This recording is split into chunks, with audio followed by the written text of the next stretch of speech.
Ma'am வணக்கம். நான் இப்படி நெஞ்சி காட்டன் போட போகிறேன். நல்லா கலர்ஸ் இருக்குது பாருங்கள், டிசைன்ஸாக இருக்குது.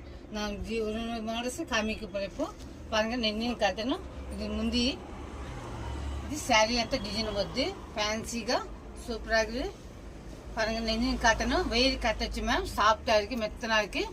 துணி நல்லா இருக்குது, ஃபேன்சி மேம். அழகாக இருக்குது. ஜாக்கெட் காமிக்க போகிறேன் பாருங்கள். ப்ளவுஸு இது பாருங்க, ப்ளவுஸ் பாருங்கள். ப்ளவுஸு இது శారీ மேம். ఏంటి ఫ్యాన్సీగా இருக்குது மேம். டிசைன்ஸு కిందేమో blue colour, light blue colour border கொடுத்தாரு மேம். இது பாருங்க, ஒன்று எடுத்து 600 ரூபாய் மேம், ரெண்டாவது எடுத்து 1100 ரூபாய் மேம். உங்க கலர்ஸ் காமிக்க போகிறேன் பாருங்கள். ஃபேன்சிగా இது பாருங்க, டிசைன்ஸ் பாருங்கள் எவ்வளோ அழகாக இருக்குது, சூப்பராக இருக்கு மேம். நல்லா இருக்கு மேம் டிசைன்ஸு. ஹிந்தி பாருங்க மேம், எவ்வளோ இருக்கு மேம். நான் ஃபோன் நம்பர் அனுப்பிட்டேன். ஷேர் பண்ணுங்கள், லைக் பண்ணுங்கள். சூப்பராக